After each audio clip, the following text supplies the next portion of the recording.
হবিগঞ্জে হাসনাত সাজিস, নাসিরুদ্দিন পাটোয়ারি, নাহিদ ইসলামদের উপর যে ভয়াবহ ঘৃণ্য এবং ফেসিবাদী আচরণ বিএনপি সরকার এবং পুলিশের, বিএনপি সন্ত্রাসীদের, এই ঘটনায় এনসিপি নেতাদের পাশে দাঁড়ালো জামাত জোট। জামাত ইসলামী জোটগতভাবে আনুষ্ঠানিকভাবে বিবৃতি দিয়ে এই ঘটনার নিন্দা জানিয়েছে এবং তাদের পাশে দাঁড়িয়েছে। It's very good. এইসব জায়গায় ঐক্য জরুরি। ঐক্যবদ্ধভাবে জামাত এনসিপিকে এক হয়ে বিএনপি সন্ত্রাসীদের বিরুদ্ধে লড়তে হবে এবং পুলিশের যে ফেসিস্ট হয়ে ওঠার চেষ্টা, এর বিরুদ্ধে ভূমিকা পালন করতে হবে। অ্যাট দি সেম টাইম আমরা এটাও বলতে চাই যে এনসিপি এখানে অসাধারণ পারফরমেন্স করেছে। নাহিদ ইসলাম নিজে ছুটে গিয়েছেন এবং একটা বিহিত করেছেন। শেষ পর্যন্ত 4 দফা ব্যারিকেড অতিক্রম করে মামলা করে তারপরে মৌলভীবাজার যাবেন সম্ভবত, এবং পুলিশ প্রশাসন, বিএনপি সবাই পিছু হটেছে। এনসিপির বিজয় এবং রাজনীতিতে এনসিপি নেতারা প্রশংসিত হচ্ছেন, হাসনাত সাজিসরা প্রশংসিত হচ্ছেন, নাসিরুদ্দিন পাটোয়ারিদের যে গার্ডস, একটা নতুন ইতিহাস, তরুণ প্রজন্ম উদ্বেলিত হচ্ছে, অনুপ্রাণিত হচ্ছে যে না, এটা তো আসলে আলাদা কিছু। কিন্তু আমি এই ঘটনার সাথে এটা আলোচনা করতে চাই যে যশোরে জামাত এমপির বাসভবনে হামলা করেছে বিএনপি সন্ত্রাসীরা জেলা বিএনপির সেক্রেটারির নির্দেশনায়, এবং মহিলাদের মারধর করেছে। ইতিহাসে এরকম ঘৃণ্য ঘটনা আপনি খুঁজে পাবেন না যে একজন রানিং এমপির বাসভবনে এভাবে মব করে, কার পার্কিং জোনে গান পাউডার ছিটিয়ে দেয় এবং মহিলাদের মারধর করে আসে, তাও মানসিক ভারসাম্যহীন মহিলাদের।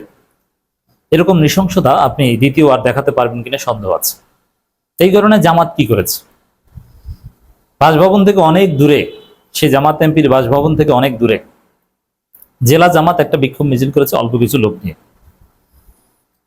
কিন্তু সেন্ট্রালি জামাত তো কিছুই করতে পারেনি। গোলাম পরোয়ার একটা বিবৃতি দিয়েছেন, ঘটনা ওখানেই শেষ, কাউকে ধরার নাম গন্ধ নেই এখন পর্যন্ত। আমি যখন কথা বলছি ওই ঘটনার প্রায় 30-35 ঘন্টা পর, কিন্তু কাউকে গ্রেপ্তারের কোনো নামগন্ধ নাই। ওইরকম কোনো কার্যকর মামলা হয়েছে বলেও আমাদের কাছে তথ্য নাই, এবং মিডিয়া থেকে ওটা ব্ল্যাক আউট। সোশ্যাল মিডিয়াও এটা বেশিক্ষণ আলোচনায় জামাত রাখতে পারেনি। যারা হামলা করেছে তারা জিতে গেছে।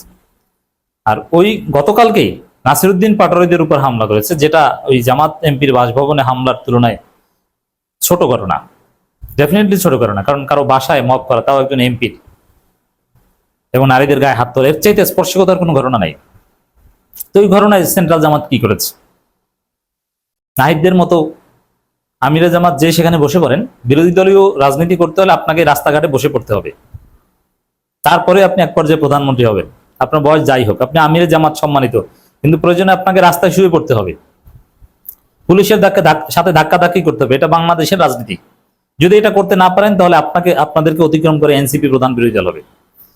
আপনাদেরকে কিভাবে ডিমিন করে, কিভাবে রাজনীতি থেকে মাইনাস করে বনসাই বানিয়ে দেবে আপনি কল্পনা করতে পারবেন না। এই যে দেখেন না, গাজী নজরুল, আবার সাতক্ষীরার পটুয়াখালীর এক জামাত নেতা, এরকম অনেক ঘটনা ধীরে ধীরে ধীরে ধীরে আসবে। আবার জামাত ভেঙে দেয়, নানান ভাবে জামাতকে এমন কায়দা করবে যে এনসিপির চেয়ে ছোট হয়ে যাবে। অতএব জামাতকে যদি ক্ষমতায় যেতে হয়, মিনিমাম বিরোধী দল হিসেবে যদি টিকে থাকতে হয়, তাহলে যশোর যেতে হবে। যশোর যাওয়া এটা একটা আমি উদাহরণ বলছি যে এরকম ঘটনা ঘটলে, কোথাও জামাতের কেউ আক্রান্ত হলে, একজন এমপি আক্রান্ত হয়েছে, তার বাসভবন আক্রান্ত হয়েছে, সেখানে তো পুরো সেন্ট্রাল জামাতের ফোর্স যাওয়া দরকার। তবে এখানে অনেক বিষয় আছে যে রাজনীতিতে, মিডিয়ায়, সমাজে নাহিদ ইসলামদের যে আকর্ষণ, ওই আকর্ষণ জামাত নেতাদের কারো আছে বলে আমার মনে হয় না। তবে কিছু লোককে তো জামাত ব্যবহার করতে পারে। যেমন ওই যশোর অঞ্চলের যিনি অঞ্চল পরিচালক, তিনি যদি একটা ফোর্স নিয়ে জামাত এমপির বাসভবনে যান এবং ওই এলাকায় মামলা নিতে হবে, নইলে এখান থেকে আমরা নড়ছি না, পুলিশ বাধা দিলেও দেখে ছাড়বে, কার বিরুদ্ধে মামলা নিতে হবে? জেলা বিএনপির সেক্রেটারির বিরুদ্ধে, কারণ তার নির্দেশনা হয়েছে। এই কাজ জামাতের ওই অঞ্চল পরিচালক, কেন্দ্রীয় নেতা, তিনি কিছুতেই করতে পারবেন বলে মনে হচ্ছে না। তাকে ঘিরে ওইরকম মিডিয়ায় হাইপ তৈরি হবে না, পুরো জাতির দৃষ্টি সেদিকে থাকবে না। এটা কে করতে পারেন তাহলে? যদি এখানে ডক্টর শফিকুল ইসলাম মাসুদ এবং সাদিক কায়েম যান, তাহলে দেখবেন যে আজকে হবিগঞ্জে যেরকম পুরো বাংলাদেশের দৃষ্টি ছিল হবিগঞ্জের দিকে, সবাই বিএনপিকে গালাগালি করেছে, বিএনপি চাপ ফিল করে, এবং বিএনপির সেই বালু ট্রাকের গ্লানি সামনে এসেছে, অটোমেটিক্যালি ভাইরাল হয়ে গেছে। লজ্জিত হয়ে বিএনপি এক পর্যায়ে পিছু হটেছে। তো যশোরে জামাত এরকম একটা কাজ করেন, দেখেন শফিকুল ইসলাম মাসুদ এবং সাদিক কায়েমদের নিয়ে যশোরে জামাত এমপির বাসায় যান, তারপরে মামলা করে মামলা নিতে পুলিশকে বাধ্য করেন এবং আলটিমেটাম দিয়ে আসেন যে এই কয়েক ঘন্টার মধ্যে গ্রেপ্তার করতে হবে। এরকম রাজনীতি করেন, যদি করতে না পারেন তাহলে আমি নিশ্চিত আপনি কল্পনা করতে পারেন না জামাতের মতো এত বড় একটা দল। একবার দেখেছেন না 2008 সালে ডিপ স্টেট আপনাদের কি করেছিল রাজনৈতিক ভুলের কারণে, বিরাট দলকে 2টা আসন ধরিয়ে দিয়েছিল। ওরকম আপনার অনেক কর্মী সমর্থক অনেক কিছু, বিরাট দল, কিন্তু দেখবেন যে এনসিপি আপনার সাথে বেশি সিট পেয়েছে।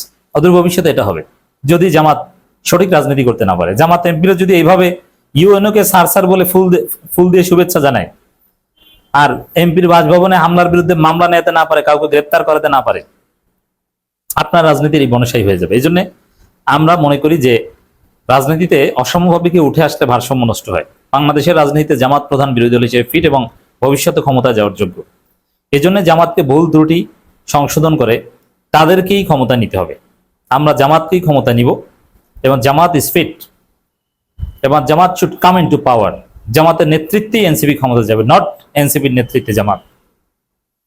তো এই জায়গায় জামাতকে এইসব বিষয় এখন থেকে ভালোভাবে ডিল করতে হবে, দফারফা করতে হবে। দর্শক দেখেন বিবৃতি, হবিগঞ্জে জাতীয় নাগরিক পার্টি নেতাদের গাড়ি বহরে হামলা ও বিরোধী দলীয় চিফ হুইপ সহ নেতৃবৃন্দকে রাস্তায় পুলিশ কর্তৃক হেনস্থার তীব্র নিন্দা প্রতিবাদ 11 দলীয় ঐক্যের। গত 28 জুলাই মঙ্গলবার হবিগঞ্জে জাতীয় নাগরিক পার্টির মুখ্য সমন্বয়ক নাসিরুদ্দিন পাটোয়ারি ও উত্তরাঞ্চলের মুখ্য সংগঠক সার্জিস আলমের গাড়িবহরে হামলা এবং 29 জুলাই মৌলভীবাজার থেকে হবিগঞ্জ যাওয়ার পথে বিভিন্ন স্থানে বিরোধী দলীয় চিফ হুইপ জনাব নাহিদ ইসলাম ও এনসিপির জ্যেষ্ঠ নেতৃবৃন্দকে পুলিশ কর্তৃক বাধাদান ও হেনস্থার ঘটনার তীব্র নিন্দা প্রতিবাদ জানিয়ে 11 দলীয় ঐক্যের সমন্বয়ক ও বাংলাদেশ জামাত ইসলামের সহকারী secretary general doctor HM. Hamidur Rahman Azad এক বিবৃতি প্রদান করেছেন।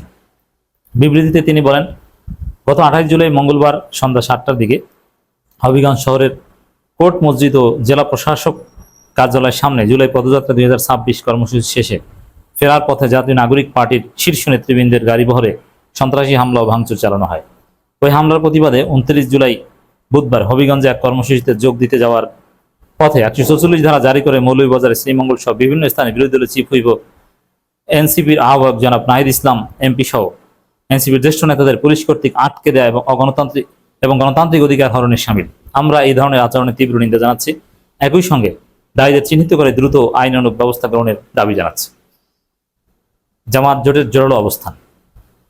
তো দর্শক, এখন যশোরে জামাতের বিষয়েও জামাত এমপির ওই ঘটনাও এনসিপির ভূমিকা, এটা ইনসাফের দাবি।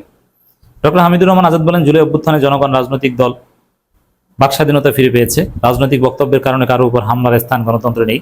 কারো বক্তব্য যদি আক্রমণাত্মক হয় তবে এর জবাব রাজনৈতিকভাবে দিতে হবে, কিন্তু কথার জবাব সন্ত্রাসের মাধ্যমে দেওয়া পূর্বের ফেসিবাদী মানসিকতার বহিঃপ্রকাশ। আচ্ছা, নাসিরুদ্দিন পাটোয়ারির কথায় নাকি সমস্যা, ঠিক আছে, আপনি মামলা করেন, কিন্তু আপনি হামলা করবেন, এটা কোন ধরনের জঙ্গলি আচরণ? এই জঙ্গলি আচরণ করছে বিএনপি, পারলে মামলা করেন।